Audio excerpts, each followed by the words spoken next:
Lesson 3, Cell Structure and Function. What are cells? Well, if you remember from Lesson 1, we talked about our organizational hierarchy, and the cellular level is the lowest living level of organization. Beyond that, we can attempt to answer what are cells by listing what is currently called modern cell theory. The first statement of modern cell theory is that all organisms are composed of one or more cells. All living organisms are made of cells. This cell is the basic structural and functional unit of living organisms.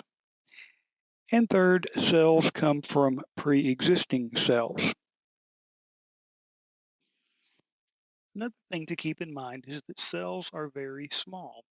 Now, there's a reason that cells have to be so small. They have to have a very high surface area to volume ratio, and they require this surface area. It's the plasma membrane that we'll talk about much more over the next couple of lessons. But that has to be a very high ratio in order to efficiently exchange things with their environment. Right in the middle of this diagram, you see the human egg. That is the largest cell in the human body, and that's about the smallest thing that we can see with the naked eye. Most cells are even much smaller than this, down possibly as small as 10 micrometers. If you look down at the bottom of the diagram, there are some arrows that kind of indicate some things that we can see with the naked eye. And you have a scale there, um, goes down to about 100 micrometers. And then we have to start using the microscope. And so many things we can see with the microscope.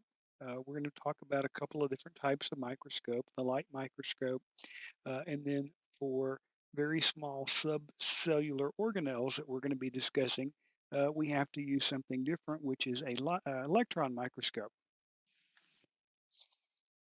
In this diagram, we can see three different types of microscopes.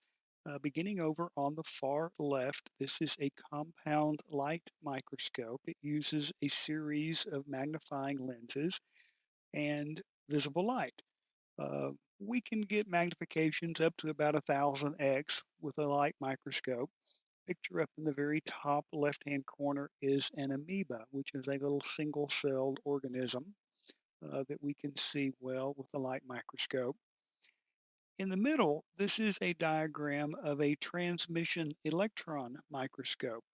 This does not use visible light, but rather a beam of electrons is passed through a very thinly sliced specimen, and we get this image, which is something like an X-ray image.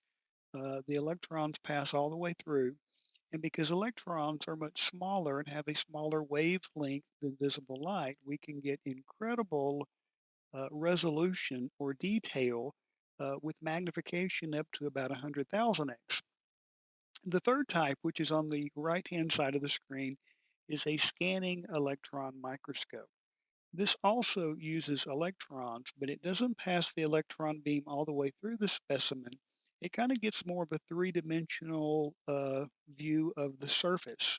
And so there's a beautiful picture there on the upper right where you can see just the outside of an organism called a dinoflagellate.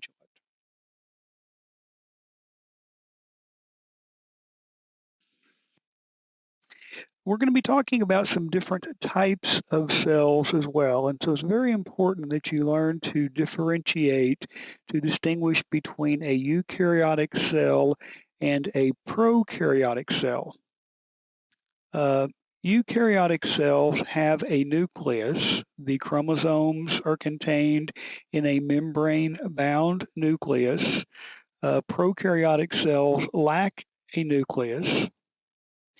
And also the eukaryotic cells contain a number of small subcellular parts called organelles that are bound by a membrane. Prokaryotic cells lack membranous organelles. We're going to look at some examples of eukaryotic cells in just a moment. Both plants and animals are eukaryotes, and bacteria are prokaryotes. So we're going to start with our eukaryotic cells. We'll look at some plant cells and some animal cells, learn about some of these subcellular organelles. This is an overview slide of just a typical generalized animal cell. And so we're going to spend some time discussing each of these parts. There you see the membrane-bound nucleus there in the center. That's where the DNA, the genetic material, is going to be located. And then there are a number of structures also inside the cell, many of those made up of some membrane. And so we will look at each of these, and then we will compare that with a typical plant cell. Again, both of these are eukaryotes, and after we've looked at our eukaryotic plant animal, then we will look at the prokaryotic bacteria.